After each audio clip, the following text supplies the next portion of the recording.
ناظرین، مکہ کی تپتی دوپہر تھی۔ خانہ کعبہ کے سائے میں وہ بلند و اعلیٰ عمارت کھڑی تھی جسے قریش کے بڑے سردار اپنی مجلس کے مشورہ کے لیے استعمال کرتے تھے۔ قریش کے سردار اپنے بیٹوں اور دوستوں کے ساتھ وہاں اکٹھا تھے۔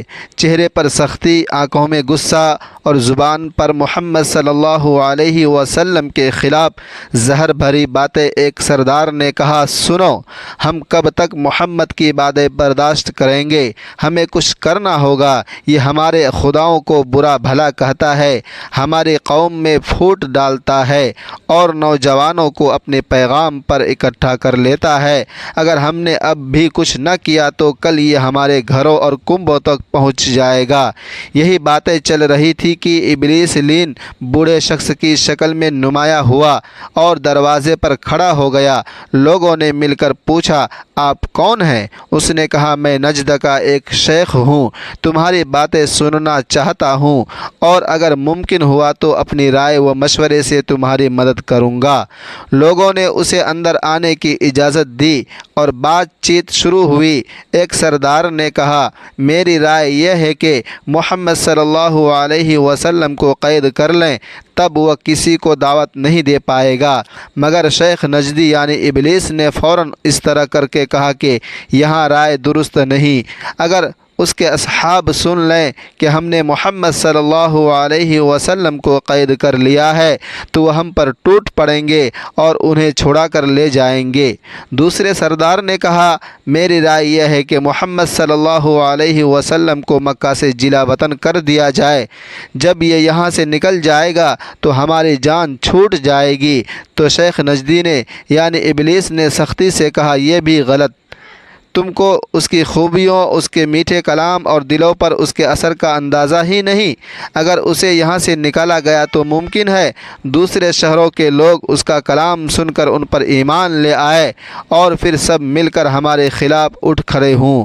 پھر ابو جہل نے کہا، میری رائے یہ ہے کہ نہ تو قید کیا جائے اور نہ جلا وطن، بلکہ ہر قبیلے سے ایک نوجوان چنا جائے اور سب مل کر بہت سکون اور شیطانی خوشی کی لہر دوڑ گئی۔ سب نے ایک زبان ہو کر کہا، ہاں یہی بہترین راستہ ہے، یہی بہترین رائے ہے۔ مجلس ختم ہوئی مگر اسی وقت حضرت جبرائیل علیہ السلام حضرت محمد صلی اللہ علیہ وسلم کے پاس آئے اور انہیں ان کے تمام حالات اور مشوروں سے آگاہ کیا اور اللہ تعالیٰ کی طرف سے حکم ملا کہ آپ آج رات ہی مدینہ منورہ ہجرت فرما جائیں۔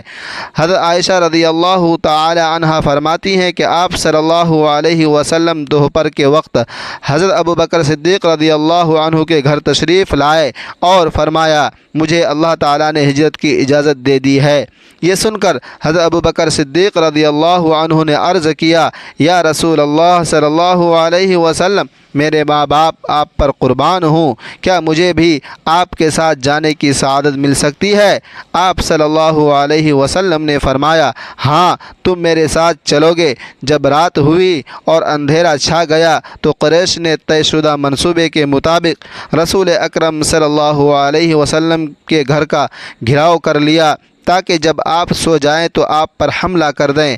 آپ صلی اللہ علیہ وسلم نے حضرت علی کرم اللہ وجہہ کو حکم دیا کہ میری ہری چادر اوڑھ کر میرے بستر پر لیٹ جائیں اور ڈرو مت، کوئی تمہیں کسی بھی قسم کا نقصان نہیں پہنچا سکے گا۔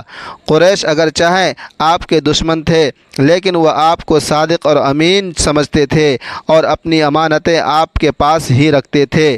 آپ صلی اللہ علیہ وسلم نے وہ ساری امانتیں حضرت علی رضی اللہ عنہ کے سپرد کر دی تاکہ صبح وہ لوگوں تک پہنچا دے۔ ابو جہل حاضر رہ کر ہنس کر لوگوں سے کہتا رہا کہ محمد صلی اللہ علیہ وسلم کا دعویٰ ہے کہ اگر تم ان کی تاب کرو گے تو دنیا میں بادشاہ بنو گے اور مرنے کے بعد جنت ملے گی، اور اگر ایمان نہ لاؤ تو دنیا میں تم مر جاؤ گے اور مرنے کے بعد جہنم میں جاؤ گے۔ نبی اکرم صلی اللہ علیہ وسلم گھر سے نکل کر ایک مٹھی مٹی لے کر فرمائے، ہاں میں یہی کہتا ہوں اور تم بھی انہی میں سے ہو کہ دنیا میں میرے اہل صحابہ کے ہاتھوں مارے جاؤ گے اور مرنے کے بعد جہنم میں جلو گے۔ اور انہوں نے اس مٹھی خاک پر سورہ یاسین کی تلاوت شروع کی اور ان کے سروں پر مٹی چھڑک دی گئی۔ اللہ تعالیٰ نے ان کی آنکھوں پر پردہ ڈال دیا اور آپ صلی اللہ علیہ وسلم ان کے سامنے سے گزر گئے اور کسی کو نظر نہیں آئے۔ آپ صلی اللہ علیہ وسلم ان کے سامنے سے نکل کر حضرت ابوبکر صدیق رضی اللہ عنہ کے گھر گئے اور ابوبکر صدیق رضی اللہ عنہ کو اپنے ساتھ لے کر جبل طور کا راستہ لیا اور وہاں جا کر ایک غار میں چھپ گئے۔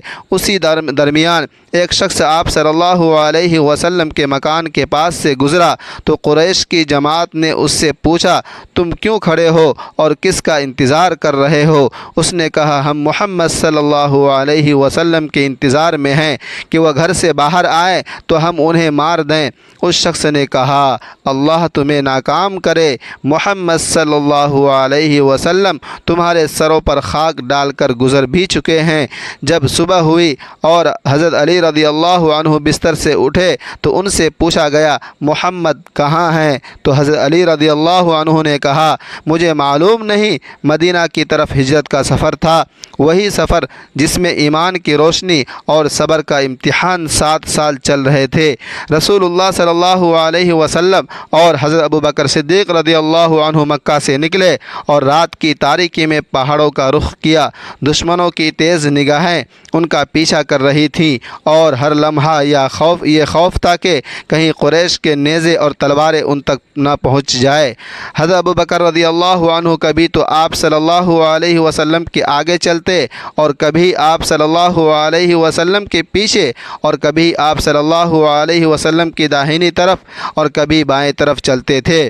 آپ صلی اللہ علیہ وسلم نے ابوبکر رضی اللہ عنہ سے فرمایا، اے ابوبکر یہ کیا ہے؟ میں تمہارے اس طرح کرنے کو نہیں سمجھ سکا۔ ابوبکر رضی اللہ عنہ نے عرض کیا، اے اللہ کے رسول، جب مجھے خیال ہوتا کہ کوئی اس گھات میں بیٹھا ہوگا تو میں آپ کے آگے ہو جاتا ہوں، اور جب یہ خیال ہوتا ہے کہ کوئی پیچھے سے آ رہا ہوگا تو میں آپ کے پیچھے ہو جاتا ہوں، اور اسی خیال سے کبھی آپ کے داہنے ہو جاتا ہوں اور کبھی آپ کے بائیں۔ مجھے آپ کے بارے میں اطمینان نہیں ہوتا۔ اسی سفر میں ایک چھوٹا سا غار حرا ان کی پہلی منزل بنا۔ جب رسول اللہ صلی اللہ علیہ وآلہ وسلم غار میں داخل ہونا چاہتے تو حضرت ابوبکر رضی اللہ عنہ نے عرض کیا، یا رسول اللہ صلی اللہ علیہ وسلم، آپ ابھی اندر تشریف نہ لے جائیے، پہلے مجھے جانے دیجیے تاکہ اگر کوئی موذی جانور یا نقصان پہنچانے والی چیز ہو تو وہ مجھے نقصان پہنچائے، آپ کو نہیں۔ یہ کہہ کر حضرت ابوبکر رضی اللہ عنہ غار میں داخل ہوئے۔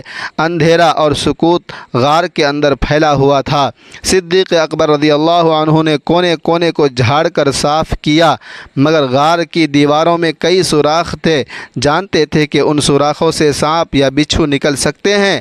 دل میں یہ اندیشہ تھا کہ اگر خدا نخواستہ کوئی جانور باہر آیا تو رسول اللہ صلی اللہ علیہ وآلہ وسلم کو نقصان نہ پہنچا دے۔ انہوں نے اپنا تہبند پھاڑ کر ان سوراخوں کو بند کیا۔ زیادہ تر تو کپڑے کے ٹکڑوں سے بند ہو گئے، مگر 2 سوراخ باقی رہ گئے۔ اب ان کے پاس اور کپڑا نہ تھا۔ حضرت ابوبکر صدیق رضی اللہ عنہ نے اپنے دونوں پاؤں ان سوراخوں پر رکھ دیے، گویا اپنے جسم کو دیوار بنا دیا۔ پھر عرض کیا، یا رسول اللہ صلی اللہ علیہ وسلم، اب آپ تشریف لے آئیے۔ حضرت محمد صلی اللہ علیہ وسلم غار میں داخل ہوئے۔ آپ صلی اللہ علیہ وآلہ وسلم تھکان سے آرام فرمانا چاہتے تھے، اس لیے حضرت ابوبکر رضی اللہ عنہ کی گود میں سر رکھ کر لیٹ گئے۔ اسی دوران ایک سوراخ سے ایک زہریلا سانپ نکل آیا۔ اس نے حضرت ابوبکر رضی اللہ عنہ کے پاؤں کو ڈس لیا۔ زہر جسم میں پھیلنے لگا۔ تکلیف ناقابل برداشت تھی، لیکن ابوبکر صدیق رضی اللہ عنہ کی غیرت ایمانی اور محبت دیکھیے، اپنی جگہ سے ذرا بھی نہ ہلے، اس ڈر سے کہ کہیں رسول اللہ صلی اللہ علیہ وآلہ وسلم کی نیند میں خلل نہ پڑ جائے۔ تکلیف بڑھتی گئی اور آخرکار ان کی آنکھوں سے آنسو بہنے لگے۔ وہ آنسو ٹپک کر رسول اللہ صلی اللہ علیہ وآلہ وسلم کے رخسار مبارک پر جا گرے۔ آپ صلی اللہ علیہ وآلہ وسلم کی آنکھ کھل گئی۔ آپ صلی اللہ علیہ وسلم نے نرمی اور محبت سے پوچھا، ابو بکر یہ آنسو کیوں؟ انہوں نے عرض کیا، یا رسول اللہ صلی اللہ علیہ وآلہ وسلم، میرے ماں باپ آپ پر قربان ہوں، مجھے سانپ نے کاٹ لیا ہے۔ یہ سن کر نبی صلی اللہ علیہ وسلم نے اپنی رحمت بھری زبان مبارک سے لعاب دہن ان کے زخم پر لگایا، فوراً ہی وہ درد اور تکلیف دور ہو گئی، گویا کبھی تھی ہی نہیں۔ یہ صدیق اکبر رضی اللہ عنہ کے لیے وہ شفا تھا جو کسی طبیب کے پاس نہ تھی۔ چند ضعیف روایتوں میں آیا ہے کہ علماء کرام کہتے ہیں کہ یہ روایت صحیح نہیں، اور وہ یہ ہے کہ یہ سانپ حضرت عیسیٰ علیہ السلام کے زمانے سے حضرت محمد صلی اللہ علیہ وآلہ وسلم کے انتظار میں تھا۔ واقعہ کچھ یوں ہے کہ ایک روز ایک سانپ حضرت عیسیٰ علیہ السلام کی خدمت میں حاضر ہوا اور عرض کیا، عیسیٰ، مکہ مکرمہ کو کون سا راستہ جاتا ہے؟ آپ علیہ السلام یہ سن کر بڑے حیران ہوئے اور ارشاد فرمایا، اے سانپ، تجھے مکہ مکرمہ سے کیا کام؟ اس پر سانپ نے اپنے دل کا حال یوں بیان کیا، حضور، 6 سال سے میں اپنے محبوب حضرت محمد صلی اللہ علیہ وآلہ وسلم کی محبت دل میں لیے تڑپ رہا ہوں، ان کی زیارت کے لیے بے قرار ہوں۔ اب تو محبت کا غلبہ ہو چکا ہے اور وہ عشق میں بدل گئی ہے۔ سنا ہے کہ میرے محبوب مکہ مکرمہ کی وادی میں تشریف لائیں گے اور پھر وہاں سے ہجرت کر کے مدینہ منورہ جائیں گے۔ اس سفر میں وہ غار میں بھی قیام فرمائیں گے۔ میں چونکہ انسانی آبادی والے شہروں میں نہیں جا سکتا، اس لیے ملاقات کا وہی طریقہ ہے کہ میں غار میں پہنچ جاؤں اور اپنے محبوب کی آمد کا انتظار کروں۔ اسی لیے میں آپ سے مکہ مکرمہ کا راستہ پوچھ رہا ہوں۔ حضرت عیسیٰ علیہ السلام نے فرمایا، میرے اور ان کے درمیان 600 برس کا فاصلہ ہے، کیا تو اتنے عرصے تک انتظار کرے گا؟ سانپ نے عرض کی کہ اگرچہ مدت بہت طویل ہے لیکن میں نا امید نہیں ہوں۔ آپ علیہ السلام نے اسے مکہ مکرمہ کا راستہ بتا دیا۔ وہ عاشق رسول صاحب زیارت کے شوق میں وہاں سے روانہ ہوا اور بالآخر غار تک جا پہنچا۔ وہاں اس نے 70 سوراخ بنا ڈالے تاکہ اگر ایک راستہ بند ہو جائے تو دوسرے سوراخ سے مشاہدہ کر سکے۔ وہ جانتا تھا کہ محبوب کے ساتھ ایک عاشق ضرور ہوگا جو ان کی حفاظت پر مامور ہوگا۔